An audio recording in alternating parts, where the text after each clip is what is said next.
Paranormal in Pennsylvania may discuss topics such as suicide, murder, and other potentially upsetting things. Listener discretion is advised. Hello, and welcome to Paranormal in Pennsylvania, where we discuss history and haunts. Today's story takes us to yet another haunted university. I'm Sarah. And I'm David. Let's get into it.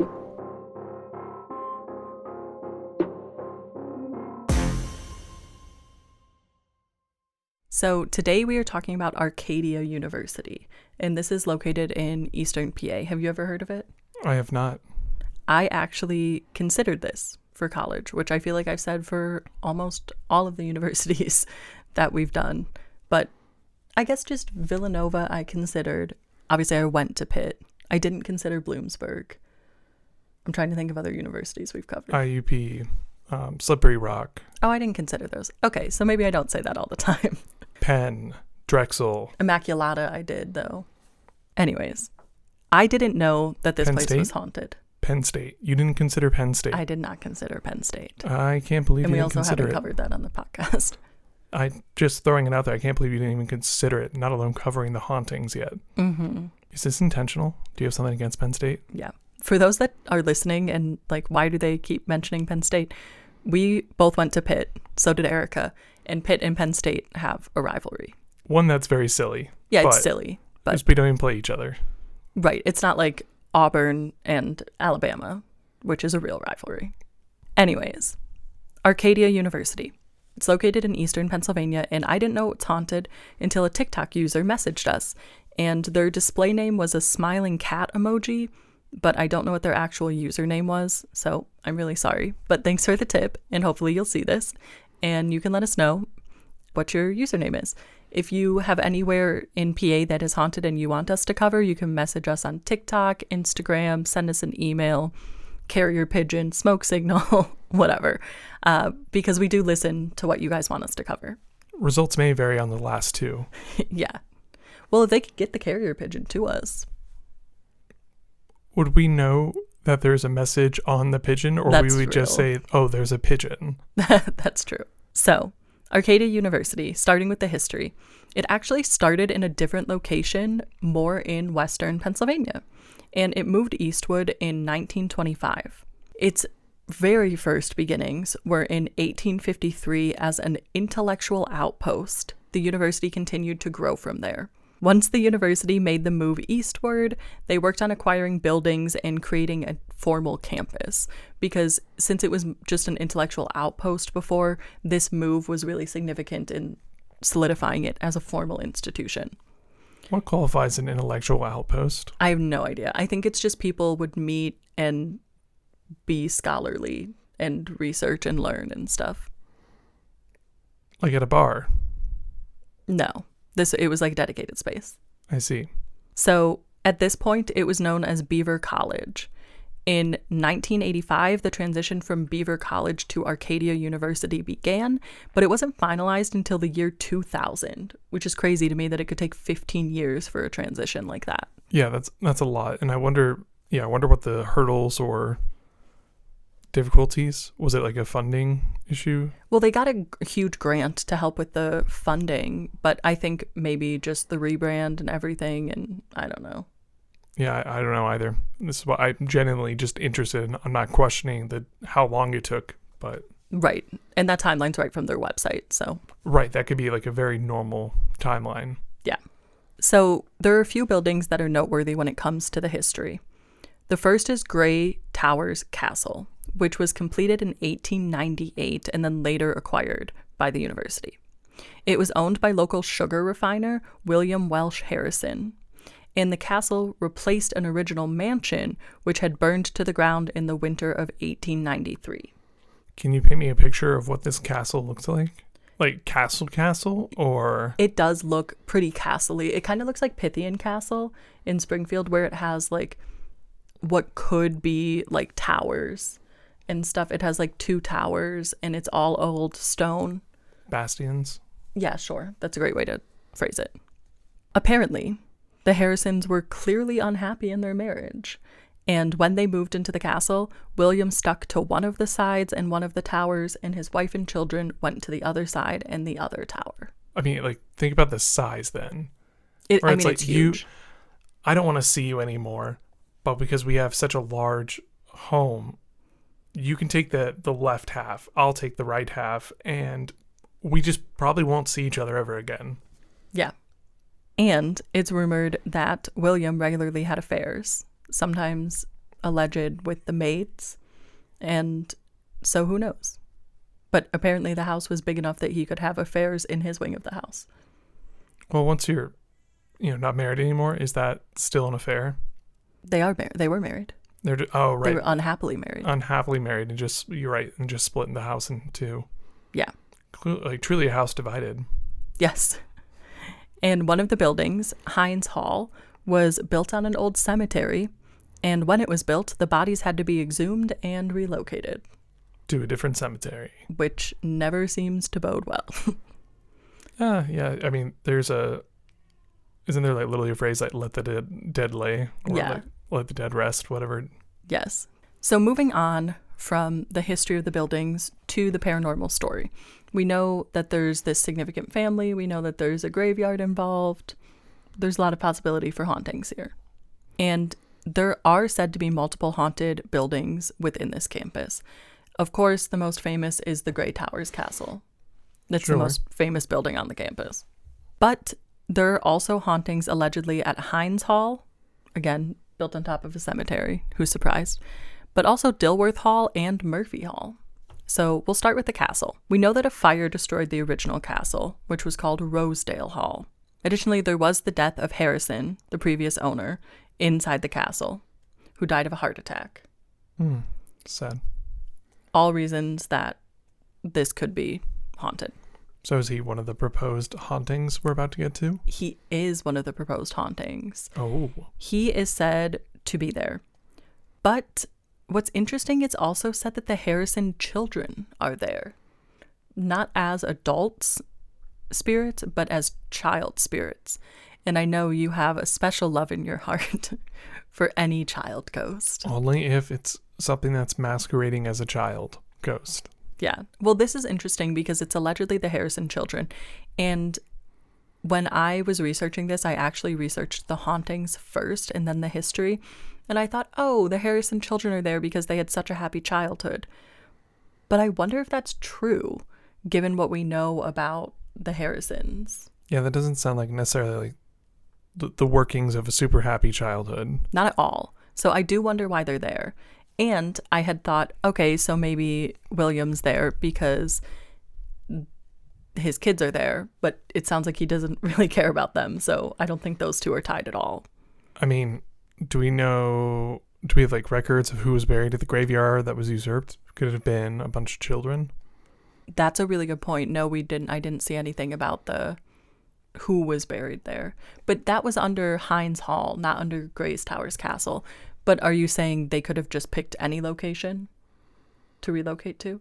Yeah, well, I mean, like we've covered so many places that have like very transient ghosts or spirits that have like started and like walk around town and have been reported in so many places. That's true. It could be people from the cemetery. I didn't even think about that. Do we know, though, how his children perished, or like do we know their history? Nope.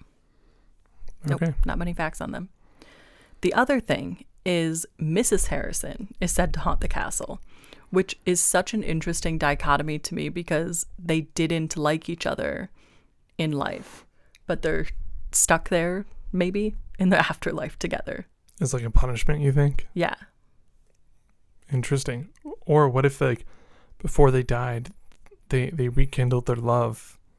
Or maybe in the afterlife they rekindled their love. They're like, well, we're stuck here together. Let's figure it out. Yeah, let's put a positive spin on this. Negative Nancy. Could be. Even though they were unhappily married, there is an interesting local legend tied to the Harrisons.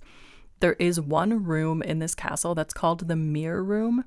And allegedly, if you're dancing with someone and you look into the mirror, you will see the Harrisons reflected back at you instead of yourself. And if you see that, you will marry the person that you're dancing with. Interesting legend, because if anything, I would think that if you saw them, it would mean that your marriage is not going to be happy. Right, that you're going to get divorced. Right. It doesn't say that you'll have a happy marriage or that you won't get divorced. It just says that you will marry the person that you see. Ooh, that's... Yikes. Good job. It's like, yeah, go ahead. Do it. Marry the person. Good luck. Yeah. Like, yeah, it's almost like spiteful. Yeah, spiteful. Like, oh, actually, I can see the writing on the wall for this couple. It's going to be rough. Yeah. Go for it. Go for it. Yeah. So that's interesting. And I think if I went to that school, I would have to go test that out. Like, even if we went, it would be interesting to go dance in that room and see if we saw the Harrisons reflected. Well, their opinion doesn't matter too much here. I mean, we're already married. But right, like a little late there. So I don't even know if they would appear for us. That's true. We'll have to bring a ton of friends and test it. Yeah, they're like, you're not going to bamboozle us. That would be a funny dating show. I see your wedding ring. Okay, getting back to the hauntings. There are also hauntings that are not associated with the family. There is a mirror in the castle that's said to reflect back the ghost of a woman. And I hate the trope of seeing something in a mirror. It freaks me out so much. Why is that? Because it's always like when you're unsuspecting or it's in a bathroom or something. It's, yeah. Because mirrors are typically in vulnerable locations. Yeah, exactly. Or you're typically more vulnerable. Yes. There's also apparently a haunted closet that has an auditory haunting where it will echo back sounds from previous inhabitants. That feels like, I mean, like, I'd be interested to see like how the architecture is of the building, see if that allows for like voices to like carry through the walls from another room. But apparently it's not even that it's just echoing back sound. It's like different era. So it would be like disco music, as if it were the 70s or something. I mean, I would still stand by the let's see what the architecture is that allows for this, that it could essentially allow for this, because unless you're able to do it in like a controlled environment where like nobody else is in the house, then there's like no guarantee like, oh, I heard 70s music. That doesn't mean that somebody in the house wasn't playing like 70s music. Right, that's true. That's true. And it has dorms, so there's a lot of people there, I'm guessing. At least one. In the hallways, residents can sometimes hear a children's lullaby being sung. And that sounds so eerie to me. I know there's allegedly the ghosts of the children there, and there were children in the house, but to hear like a creepy lullaby from nowhere in the hall in the middle of the night. Right. And so I guess, do we know what lullaby it is? Like, has anybody ever said? No. And I'll be honest, all three of these hauntings feel a little horror movie tropey to me. Like a ghost in the mirror, a closet that echoes back, and a haunting children's lullaby. Those all sound very standard horror movie haunt to me. And I'm always skeptical whenever a lot of those are reported together because it feels potentially fabricated. Certainly the closet is... that's the one I'm most skeptical about. Some of them, yeah, it is horror movie tropey for sure. But I do have a question for you.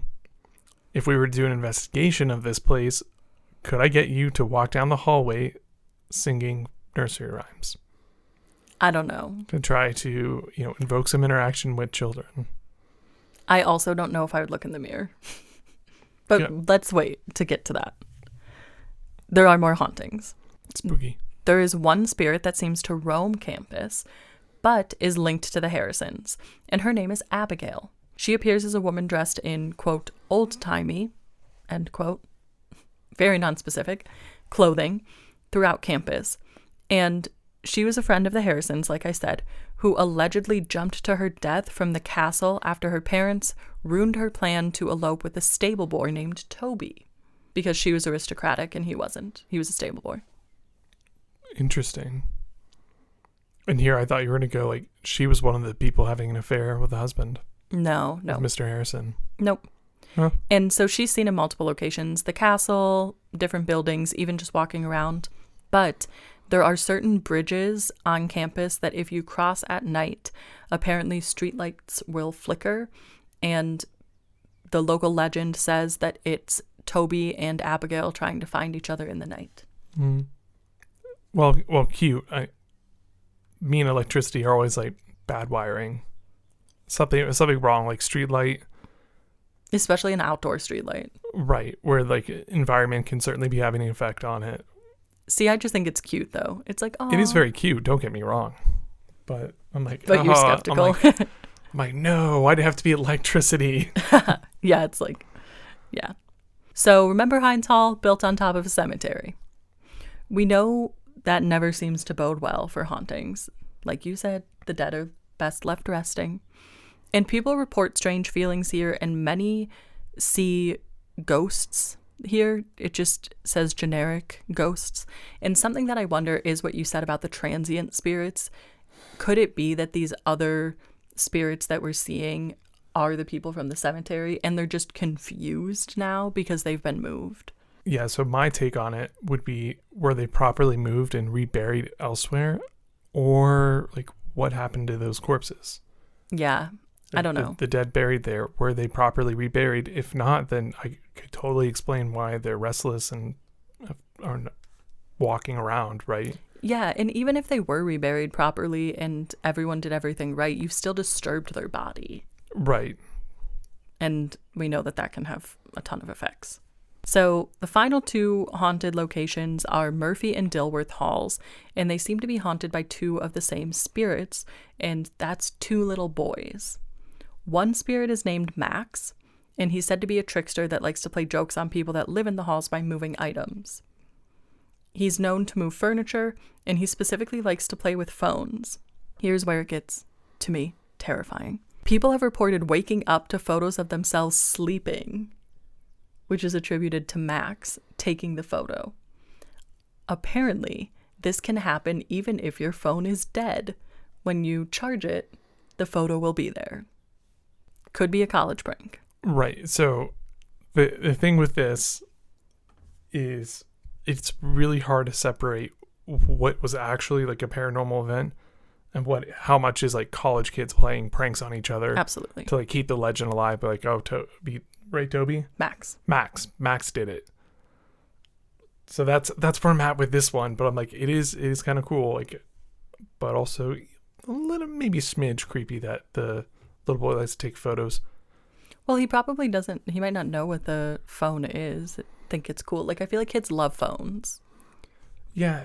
Again, this always brings up the debate and conversation of how do spirits know how to interact with like advanced technology. That's and, true. Like, take a photo with your phone. Interacting with it's one thing, but like knowing how to like mechanically work it and like touch, like for instance, like a touch screen, like interact with it enough to get to the photo. Well, I think it depends on how you view hauntings and ghosts in general. Like, some people think that ghosts are just running on a loop and not intelligent hauntings. If you have an intelligent haunting and say Max is trapped in one of these halls, he's probably seen people interact with phones. So it brings up the question of, do the ghosts have the capacity to learn? Right. Which I don't know. Yeah, I don't know. It would terrify me though. And the boys are also said to turn the lights on with this happening at odd hours, and as usual, I'm skeptical of electrical hauntings, especially at a college where people are up at very odd hours. I think, like you said, it could be so easy to be like, oh, that was Max. Right. Well, same deal with like objects moving or furniture being relocated. Like, oh, that was Max, but like totally your buddy, or realistically that object was definitely not where I put it. Or is it that, you're a stressed college kid that put it like in a hurry, Yeah, I was even thinking a drunk college kid that moved something. Oh, sure, yeah, put that evil on them. That's fine. I mean, I don't know what year the dorms are. Yeah, right. Drink responsibly. But drink responsibly. So I do think there's a lot of investigation to be done here. I think we could really try to get more information on Max. We could try to get more information on the other boys. We could go to that bridge, see if it is Abigail and Toby on that bridge, and figure out why the whole Harrison family is still in that castle. Well, also investigate the former graveyard. Yeah. Yeah, that would be interesting to do, but I think it could be potentially challenging because there's so many spirits that could be there. Well, just like that, investigate the history of it more to I like see. inform an investigation. Not so, like, yeah, we're probably not going to be able to find, be like, that was the graveyard ghost, that's a graveyard ghost, and that's the Harrison family. Right. More of like if they were properly reburied, if they were not, I don't think that we'll find, they'll say like, oh yeah, they definitely like, it was a scam and sold the bodies to science. So would you visit this place of paranormal phenomena, and is there anything you wouldn't do? Yeah. So you would like look in the mirror, you would do all this stuff? Yeah. There's no long-lasting consequences associated with looking in the mirror. Well, I just mean I wouldn't want to look in the mirror and see that like woman's ghost potentially appear behind me. Oh, it would be like super scary, super spook. But You would sing lullabies walking down the hallway? whoa, you didn't even answer if you would do that yet. So you can't turn my own question that you refused to answer first. You got to go first. I would try it, I think. If There you we were go. there and nothing was happening and we were trying to think of ways to prompt interaction, I would do it. But only if we really needed to. I would do it. I don't know with how much enthusiasm I would be mustering. You're though. like, twinkle, twinkle, little star, I wonder what you are. Yeah. Yeah, I definitely, that's just creepy in general. It doesn't sound like any of these spirits are mean or that they have any bad intentions, but it is just creepy. That it is. Well, yeah. Children, not my cup of tea usually, but Yeah. you know, that's because I'm always afraid it's something masquerading as a child. Yeah. So those are the history and hauntings of Arcadia University. Very, very interesting. And the sheer number of haunted universities is something that's interesting to me, because we have had Immaculata, Villanova, Pitt, Chatham, Bloomsburg, Slippery Rock, Indiana. There's a lot of them. And there are even more on our list. Like Gettysburg is haunted too, Gettysburg University. So there's even more on our list. It's just places that we haven't been. And I guess it could make sense because a lot of the universities have old buildings that lend themselves to the hauntings. And there's a lot of people that are in and out, a lot of possibility for stuff to happen. But I don't normally think of a university when I think of a haunted location. Yeah, I definitely think of like a castle or a graveyard Yeah, it's a good or point. a battlefield. Yeah. Yeah. So those are all of the history and hauntings of Arcadia University that we know of. But if you know of any more, be sure to let us know in the comments. And if there's somewhere that you want us to cover, you can reach out to us. Like I said at the beginning, email, socials, whatever. Let us know. We'll add it to our list and we will try to cover it. Thank you, as always, for listening. And be sure to tune in next Thursday to see what history and hauntings we discuss next. Stay spooky, my friends.